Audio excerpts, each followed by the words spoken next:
Hello everyone, स्वागत है दोस्तों सभी का इंजीनियर्स वाला में मॉर्निंग डोज में सभी का स्वागत है। तो दोस्तों आज हम यहाँ पे पढ़ेंगे इफिशियंसी ऑफ द ट्रांसफार्मर। आपको एग्जाम में एसएससी जेईई में 2 से 3 क्वेश्चन देखने को मिलेंगे। आज का वीडियो थोड़ा सा लॉन्ग होगा आपका, क्योंकि यहाँ पे इफिशियंसी के साथ साथ में मेरे को लॉसेस भी बताने पड़ेंगे ना, तो थोड़ा सा लॉन्ग वीडियो होगा, बट अपन को बहुत मजा आएगा। तो अपन पूरा का पूरा वीडियो देखेंगे यहाँ पे। तो सबसे पहले गाइज यहाँ पे टेलीग्राम के लिए यहाँ पे simple search Avinesh sir PW, आप यहाँ पे ज्वाइन हो जाइए, PDF वगैरह मिल जाएगा। तो ये जो ट्रांसफार्मर है गाइज, यहाँ पे अपन को क्या निकालना है, इसकी इफिशियंसी और लॉसेस हमको निकालना है। ठीक है, अब देखो यहाँ पे अगर हमको इफिशियंसी चाहिए तो भैया लॉसेस तो निकालने ही पड़ेंगे ना। तो अगर हम लॉसेस की बात करें ट्रांसफार्मर में ना, तो लॉसेस हमारे पास में मेनली कितने होते हैं, हमारे पास में 2 प्रकार के यहाँ पे लॉसेस होते हैं। कौन से होते हैं हमारे पास में, तो ये हमारे पास में होते हैं सबसे पहले आपके पास में कोर लॉसेस। कौन से होते हैं गाइज हमारे पास है, so they are a core losses. और यहाँ पे सेकंड वन जो होते हैं हमारे पास है, वो कौन से होते हैं आपके पास है, ओमिक लॉसेस। तो मेनली हमारे पास में 2 लॉसेस होते हैं, 2 लॉसेस और होते हैं, स्ट्रे लॉसेस और डाइलेक्ट्रिक लॉसेस। बट हमें यहाँ पे मेनली स्टडी किसकी करना है, हमें यहाँ पे जो स्टडी है बेटा वो इन्हीं की स्टडी करनी है आपको। यहाँ पे एक तो कोर लॉसेस की स्टडी करनी है, दूसरी आपको यहाँ पे जो ओमिक लॉसेस है इनकी स्टडी करनी है। तो चलिए let's start from the core losses. अब देखो कोर लॉसेस हमारे पास में क्या होते हैं, नथिंग बट ये हमारे पास में क्या है, ट्रांसफार्मर का आयरन कोर है, राइट। और ये हमारे पास में क्या होते हैं, ये गाइज हमारे पास में यहाँ पे इसमें वाइंडिंग लगा होता है हमारे पास, राइट। अब यहाँ पे होता क्या है कि जब आप इसको एक्साइटिंग करंट देते हैं ना, आप यहाँ पे क्या देते हैं, इसको एक्साइटिंग करंट जब यहाँ से हम लोग देते हैं, तो एक्साइटिंग करंट हमारे पास में है ना, इसके हमारे पास में 2 पार्ट होते हैं बेटा ना, इसके हमारे पास में 2 पार्ट होते हैं। तो यहाँ पे हमारे पास में एक्साइटिंग करंट है ना, जैसे कि मैंने आपको मैग्नेटाइजिंग सर्किट में बताया था, एक तो होता है आपका IC कोर लॉस और दूसरा होता है हमारे पास में IM। तो IM किसके लिए रिस्पॉन्सिबल होता है हमारे पास में, मैग्नेटिक फ्लक्स के लिए, और IC यहाँ पे हमारे पास किसके लिए रिस्पॉन्सिबल होता है, लॉसेस के लिए। तो बेसिकली हमारे पास में जब करंट जाएगा तो जाहिर सी बात है लॉसेस तो होगा ही होगा हमारे पास में ना। तो यहाँ पे हमारे पास में जो आपके जो कोर लॉसेस है ना, इसीलिए हमारे पास में कोर लॉसेस कहाँ पे होते हैं, आयरन कोर में, इसीलिए इसको आयरन लॉसेस भी बोला जाता है। और बेसिकली हमारे पास में जो कोर लॉसेस है यहाँ पे किसको रिप्रेजेंट करते हैं, हमारे पास में जो मैग्नेटिक लॉसेस हो रहे हैं हमारे पास में, क्योंकि मैग्नेटिक फ्लक्स कोर में जनरेट हो रहा है ना, तो इसको अपन किसके नाम से जानते हैं, यहाँ पे जो मैग्नेटिक लॉसेस है, यहाँ पे मैग्नेटिक लॉसेस के नाम से भी जाना जाता है हमारे पास में। अब जो कोर लॉस होता है हमारे पास में, इसके 2 कंपोनेंट होते हैं, एक आपका हिस्टैरिसीस लॉसेस और दूसरा होता है हमारे पास में एडी करंट लॉसेस। अब देखो जो हमारे पास कोर लॉसेस होते हैं बेटा, PC है ना, PC से इसको डिनोट करते हैं। तो कोर लॉसेस को अपन किसके नाम से जानते हैं, आयरन लॉसेस के नाम से भी जानते हैं। दूसरा इसको अपन यहाँ पे कांस्टेंट लॉसेस भी बोलते हैं, बिकॉज ये लोड करंट से गाइस हमारे पास, या फिर लोड से कैसे होते हैं हमारे पास, इंडिपेंडेंट होते हैं। तो लोड तुम घटाओ बढ़ाओ कोई दिक्कत नहीं है, ये हमारे पास में कैसे रहते हैं, ट्रांसफार्मर के अंदर कांस्टेंट रहते हैं। और जो आपके पास में कोर लॉसेस है, इसके बेटा 2 पार्ट होंगे हमारे पास में, एक होगा आपका हिस्टैरिसीस लॉसेस और दूसरा होगा हमारे पास में क्या, एडी करंट लॉसेस। तो इन शॉर्ट गाइस फटाफट से अपन यहाँ पे इनका रिवीजन करते हैं। तो हिस्टैरिसीस लॉसेस हमारे पास में बेसिकली क्या होता है, यहाँ पे मैग्नेटिक डायपोल को रिवर्स होने में जो एनर्जी लॉस होता है उसको अपन हिस्टैरिसीस लॉसेस बोलते हैं। तो they are given by hysteresis formula KH into कितना हो जाएगा हमारे पास में, KH into F into BM की पावर X, है ना। और यहाँ से अगर वॉल्यूम आपका कांस्टेंट नहीं दे रखा है तो हमारे पास में V से मल्टीप्लाई कर दो, बट याद रखना V हमारे पास में क्या है, V is a volume of core. अगर यहाँ पे कांस्टेंट दे रखा है तो आपका सिर्फ इतना ही जो फॉर्मूला हमारे पास में, इतना ही फॉर्मूला आपके पास में लिख के आएगा एग्जाम में, ठीक है। चलो तो x हमारे पास में क्या होता है, x है हमारे पास में यहाँ पे स्ट्रेन मींस कोफिशिएंट, कितना होता है आपका, स्ट्रेन मींस कोफिशिएंट। इसकी जो नॉर्मल वैल्यू होती है हमारे पास में कितना होता है, 1.6 होता है। बट हमारे पास में जो IEEE की जो न्यू गाइडलाइन होती है हमारे पास है ना, IEEE की न्यू गाइडलाइन के अकॉर्डिंग ये कितना लिया जाता है आजकल, 2.0 लिया जाता है, ठीक है। चल नेक्स्ट अपन यहाँ से देखेंगे आगे कि आपके पास में यहाँ पे नेक्स्ट जो होता है हमारे पास में वो कौन सा होता है गैस, एडी करंट होता है। तो एडी करंट हमारे पास में कितने होते हैं, एडी करंट होता है गैस आपके पास में KEF² BM² इंटू कितना हो जाएगा हमारे पास है T² इंटू कितना हो जाएगा हमारे पास है volume of material V। Where guys हमारे पास है T क्या होता है, so T is the thickness of lamination. क्या होता है हमारे पास है, thickness of lamination. That's why guys हमेशा लैमिनेशन कैसा होता है, हमेशा थिन होता है, क्योंकि एडी करंट जो लॉसेस होते हैं थिकनेस के ऊपर भी डिपेंड करते हैं। तो हमेशा आपने सुना होगा कि thin steel silicon steel lamination use करते हैं, राइट, दैट्स वाई। तो ये हमारे पास में कैसा है, ये है आपके पास में यहाँ पे थिकनेस ऑफ इंसुलेशन है, ठीक है। और यहाँ पे हमारे पास में एफ क्या है, फ्रिक्वेंसी, बी एम हमारे पास में क्या है, फ्लक्स डेंसिटी है, तो B M is a flux density. और बी एम की जो वैल्यू होती है गाइस हमारे पास में, फ्लक्स डेंसिटी कितना होता है आपके पास में, 5/A होता है हमारे पास में, ठीक है, that is a weber per meter square. तो आपके पास में यहाँ पे अगर हम कोर लॉसेस की बात करें तो टोटल कोर लॉसेस हमारे पास में क्या हो जाएंगे, PE प्लस PH हो जाएंगे हमारे पास में ना। अब देखो हमारे पास में इसको जो आपसे एग्जामिनर पूछेगा कहाँ पे, rated voltage and rated frequency के ऊपर, तो हमारे पास जो EMF इक्वेशन है कितना होता है आपका 4.44 F 5M इंटू कितना होता है N होता है। अब हमारे पास फ्लक्स डेंसिटी कितना होता है आपका 5/A होता है बेटा। तो यहाँ से जब आप वैल्यू अगर रखेंगे तो जो फ्लक्स डेंसिटी हमारे पास में BM, ये कितना आ जाएगा हमारे पास में, ये आ जाएगा आपका डायरेक्टली प्रोपोर्शनल टू V/F, ये हमारे पास में निकल के आ जाएगा। तो जो E है हमारे पास में गाइज आपको पता है लेंज लॉ के अकॉर्डिंग E और V बराबर होते हैं बट अपोजिट होते हैं। तो यहाँ पे E की जगह हमने क्या ले लिया, V ले लिया, तो हमारे पास में फ्लक्स डेंसिटी V/F आ गया। अब देखो यहाँ पे जो हमारे पास में हिस्टैरिसीस लॉसेस है, इसकी इक्वेशन में इसकी वैल्यू रखो तो कितना आ जाएगा KH, F कितना आ गया हमारे पास में, BM कितना आ गया V/F है ना, तो ये कितना आ गया स्क्वायर हो गया, सॉरी इसकी पावर कितना ले लो, X ले लो। अब देखो हमारे पास में जब आप इसको सॉल्व करेंगे तो कितना आ जाएगा KH F की power 1 minus x into V की पावर x।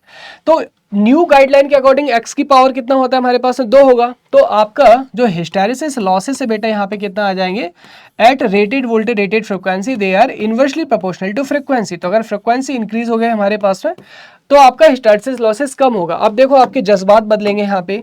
अगर एग्जामिनर तुमसे ये कहता है कि एट कांस्टेंट V/F रेशियो, अगर आप यहाँ पे क्या करते हैं, जो आपका V/F का रेशियो इसको आप कांस्टेंट ले लेते हैं, तो अगर कांस्टेंट हो गया तो देखो बेटा आपके पास में ये वाला टर्म है ना, ये पूरा का पूरा यहाँ पे कांस्टेंट हो गया कि नहीं हो गया। तो अब हमारे पास में जो आपके हिस्टैरिसीस लॉसेस से क्या आ जाएंगे, directly proportional to frequency. Very very important. हाँ, तो अगर हमारे पास V/F का रेशियो कांस्टेंट है तो आपके हिस्टैरिसीस लॉसेस क्या होंगे, फ्रिक्वेंसी के डायरेक्टली प्रोपोर्शनल होंगे। दूसरा देखो हमारे पास में, दूसरा हम यहाँ पे निकालेंगे एडी करंट का। तो एडी करंट हमारे पास में कितना आ जाएगा, तो यहाँ पे डायरेक्टली मैं वैल्यू प्लेस कर रहा हूँ ना, तो वैल्यू प्लेस करेंगे तो हमारे पास में कितना आ जाएगा, एफ स्क्वायर, बी एम की वैल्यू कितना रख दो V/F, तो कितना आ जाएगा हमारे पास में V/F का होल स्क्वायर। ठीक है, अब देखो एफ से एफ स्क्वायर हमारे पास में कैंसिल आउट हो जाएगा, तो एडी करंट लॉसेस क्या आ गया, और V square, they are independent of the frequency, है ना। तो यहाँ पे रेटेड वोल्टेज पे देखेंगे हमारे पास है जो फ्रिक्वेंसी गाइस, यहाँ पे फ्रिक्वेंसी पे क्या कर रहे हैं, डिपेंड ही नहीं कर रहे हैं, बट है ना।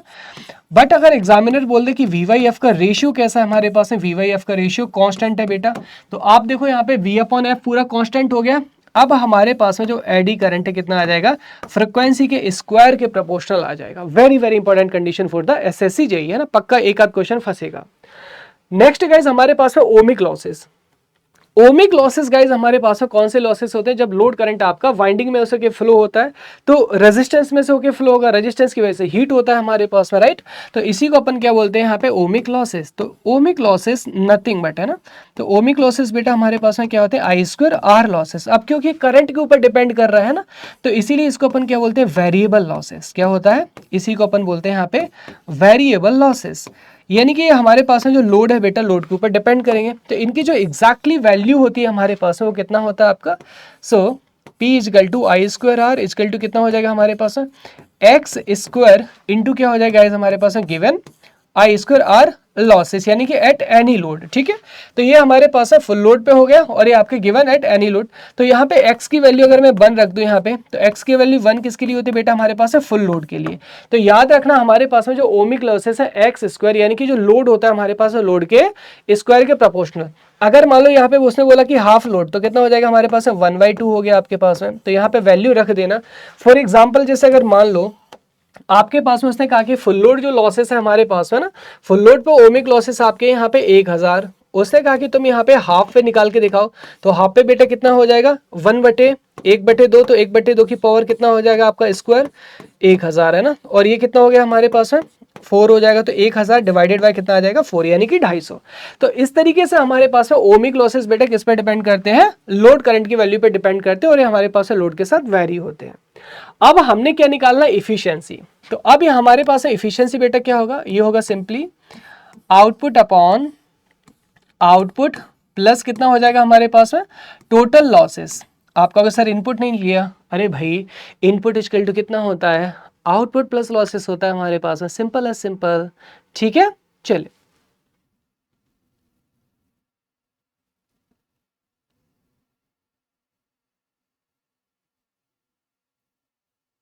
ओके।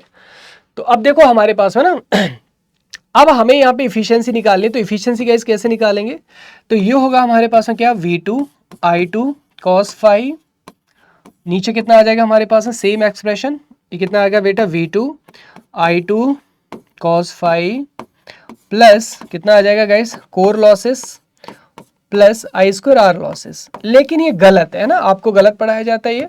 यहाँ पे हमेशा लोड फैक्टर साथ में लेके चलेंगे, क्या जो लोड फैक्टर है साथ में लेके चलेंगे, और लॉसेस के लिए यहाँ पे x² से मल्टीप्लाई करो। अब देखो हमारे पास में, तो अब यहाँ से हमारे पास में जो V2 और I2 है गाइज, तो आपको पता है कि ट्रांसफार्मर का जो KVA होता है, KVA कितना होता है आपका V1 इंटू I1, आप इसको क्या लिख सकते हैं V2 इंटू I2 लिख सकते हैं, राइट। और हमारे पास में ये जो KVA हमारे पास में कांस्टेंट रहता है आपके पास में, और x यहाँ पे क्या है लोड फैक्टर, तो x की वैल्यू मैं अभी 1 ले लेता हूँ फॉर सेक ऑफ सिंप्लिसिटी, तो फुल लोड के लिए x 1 ले लो। तो फाइनली गाइज इफिशियंसी मेरी कितनी आ जाएगी यहाँ पे, transformer KVA into cos phi, और कितना आ गया हमारे पास में, नीचे आ गया आपके पास में यहाँ से सिंपली KVA cos फाई, और ये हो जाएगा हमारे पास में क्या core losses plus I² R losses, यानी कि ओमिक लॉसेस। अब यहाँ पे परसेंटेज में निकालना है तो 100 से मल्टीप्लाई कर लेंगे। अब जो इफिशियंसी होती है भाई मेरे को कौन सी निकालनी होती है, मैक्सिमम इफिशियंसी निकालनी होती है, राइट। तो मैक्सिमम इफिशियंसी के लिए अपन क्या करेंगे, पॉइंट ऑफ मैक्सिमा निकालेंगे। तो फॉर मैक्सिमम इफिशियंसी, तो मैं यहाँ पे क्या करूँगा guys, with respect to load current I2, आप यहाँ पे क्या करिए इसका मल्टीप्लाई इसका यहाँ पे डिफरेंशिएट कर दीजिए, राइट। और यहाँ पे डिफरेंशिएट करके 0 के इक्वेट कर देंगे, तो पॉइंट ऑफ मैक्सिमा यहाँ से निकल के आ जाएगा। तो आप इसको डिफरेंशिएट करेंगे, तो डिफरेंशिएट करने के बाद हमारे पास में जो I² R लॉसेस है ये किसके इक्वल निकल के आ जाएगा हमारे पास में, जो कोर लॉस है कोर लॉस के बराबर निकल के आएगा। अब जो हमारे पास में गाइस देखिए ना, आप इसको I2 RE2 कर लीजिए। सिंपली आपको यहाँ पे क्या करना है, जो यहाँ पे I² R लिखा है ना, आप इसको कितना लिख देंगे, I2² RE2 लिख दीजिएगा। तो अब हमारे पास में ये जो ओमिक लॉसेस है हमारे पास में, ठीक है, ओमिक लॉसेस, और ये हमारे पास में क्या है आपके पास में कोर लॉसेस, या कोर लॉसेस को क्या बोलते हैं, आयरन लॉसेस भी बोलते हैं, या फिर कोर लॉस, है ना। अब देखो हमारे पास में ओमिक लॉसेस कैसे होते हैं बेटा, आपका वेरिएबल होते हैं हमारे पास में, कैसे होते हैं वेरिएबल, और ये कैसे होते हैं हमारे पास में कांस्टेंट। तो मैक्सिमम इफिशिएंसी के लिए हमारे पास में ट्रांसफार्मर में क्या कंडीशन निकलती है कि आपके पास में जो ओमिक लॉसेस है हमारे पास में ये कोर लॉसेस के बराबर होने चाहिए, या फिर वेरिएबल लॉसेस कांस्टेंट लॉसेस के बराबर होने चाहिए, राइट। नाउ अब देखो एग्जामिनर इससे आगे तुमसे क्या पूछेगा, आगे पूछेगा तुमसे the load current eight which efficiency is occur, है ना, the load current for which maximum efficiency will occur. तो आपको यहाँ पे लोड करंट की वैल्यू निकालनी मैक्सिमम इफिशियंसी के लिए। सिंपली बेटा I2 को किसके इक्वल लेना है, हमको लोड करंट के बराबर लेना है। तो यहाँ से हमारे पास में जो I2 है आपका I2² कितना आ जाएगा, PC डिवाइडेड बाय कितना आ गया RE2, तो I2 is a load current, तो I2 कितना आ गया हमारे पास में, ये निकल के आ गया PC अपॉन RE2 का स्क्वायर रूट। तो ये हमारे पास में क्या आ गया, the load current eight which maximum efficiency will occur. Next हमारे पास में देखो जो इफिशियंसी स्ट्रांगली किसके ऊपर डिपेंड कर रहा है, KVA के ऊपर। तो मैक्सिमम इफिशियंसी के लिए हमें मैक्सिमम KVA निकालना पड़ेगा, राइट।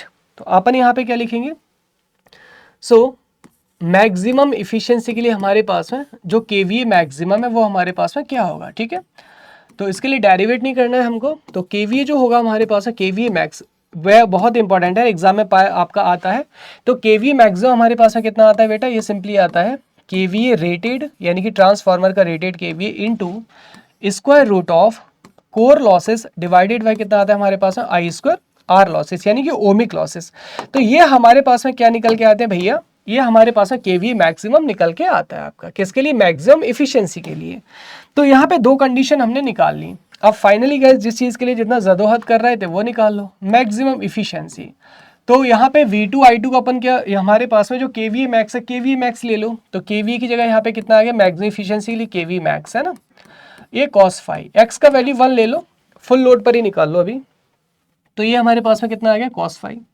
नीचे कितना आ जाएगा हमारे पास है सेम, ये हो जाएगा हमारे पास है KVA मैक्स इंटू कितना आ जाएगा आपका cos phi plus core losses, तो हमारे पास कोर लॉसेस ही है ना। प्रीवियसली देखो हमने यहाँ पे क्या कैलकुलेट किया है, हमने यहाँ पे कैलकुलेट किया कि ओमिक लॉसेस आपके आयरन लॉसेस के बराबर है ना, तो यहाँ पे ओमिक लॉसेस की जगह क्या लिख दो, यहाँ पे कोर लॉसेस लिख दो। तो फाइनली गाइस हमारे पास है जो मैक्सिमम इफिशियंसी कितना निकल के आ गया, ये आ गया आपके पास है KVA max into cos phi, नीचे कितना आ जाएगा हमारे पास है KVA max into cos phi plus 2PC। It is very very important guys, SSC यही 2024 में ही पूछा गया था कि आपके पास में यहाँ पे मैक्सिमम इफिशिएंसी के लिए टोटल लॉसेस कितने होंगे। तो गाइस जब हमारे पास में ट्रांसफार्मर में मैक्सिमम इफिशिएंसी होगी तो हमारे पास में जो टोटल लॉसेस होंगे गाइस ये कितने होंगे हमारे पास में, ये होगा आपके पास में 2 times of PC। Very very important. हाँ, तो मैक्सिमम इफिशिएंसी की कंडीशन पे टोटल लॉसेस कितने होंगे 2PC। KVA मैक्सिमम कितना होगा आपके पास में, आपका ये होगा KVA rated into PC upon I²R, और आपके पास में जो मैक्सिमम इफिशिएंसी हमारे पास में आ जाएगी। जैसे मैं यहाँ पे एक छोटा सा एग्जांपल देता हूँ कि उसने तुमसे कहा कि हमारे पास में ना कोई 100 kVA का ट्रांसफार्मर है और यहाँ से मान ले आपके पास में जो PC आपको कितना दे रखा है 2 किलोवाट, और उसने जो I²R ओमिक लॉसेस कितने दे रखे हैं, उसने आपको दे रखे हैं 4 किलोवाट है ना। तो उसने कहा कि मैक्सिमम इफिशिएंसी के लिए यहाँ पे ना KVA मैक्सिमम निकालो। तो बेटा KVA मैक्स हमारे पास में कितना आ जाएगा, KVA मैक्स सिंपली ये आपका KVA रेटेड कितना दे रखा है 100, और ये कितना हो गया 2/4, कितना आ गया 1/2 यानी कि √2। ये वैल्यूज याद होने चाहिए। तो 1/√2 कितना होता है हमारे पास में 0.707। तो इसको सॉल्व करेंगे तो हमारे पास में कितना आ जाएगा 17.7 kVA। इसका मतलब देखो बेटा क्या है, इसका मतलब है हमारे पास में कि अगर कोई 100 kVA का ट्रांसफार्मर है तो 100 kVA के ट्रांसफार्मर में अगर आप मैक्सिमम इफिशिएंसी चाहते हो तो उसमें लोड कितना लगा सकते हो, लगभग 70 kVA का लोड लगा सकते हो। इससे ज्यादा लगाओगे तो मैक्सिमम इफिशिएंसी नहीं मिलेगा। सेकंड क्वेश्चन बन सकता है कि यहाँ पे मैक्सिमम इफिशिएंसी पे टोटल लॉसेस कितने हो जाएंगे, तो PC कितना दे रखा है 2 किलोवाट, आपके पास में क्या करना है 2 इंटू PC। तो मैक्सिमम इफिशिएंसी के लिए टोटल लॉसेस कितने हो जाएंगे 4 किलोवाट हो जाएंगे आपके। ठीक है, तो ये हमारे पास में गाइस कंप्लीट आपका इसका रिवीजन है हमारे पास में। ओके, लोड KVA ने ये मैंने आपको बताई दिया यहाँ से। ठीक है, तो नेक्स्ट गाइस टॉपिक में अपन यहाँ पे जो ऑटो ट्रांसफार्मर है, ऑटो ट्रांसफार्मर को पढ़ेंगे ना। तो सभी को नमस्ते, ऑल द बेस्ट, बताइएगा जरूर रिवीजन सीरीज आपको कैसा लग रहा है। Bye bye, take care.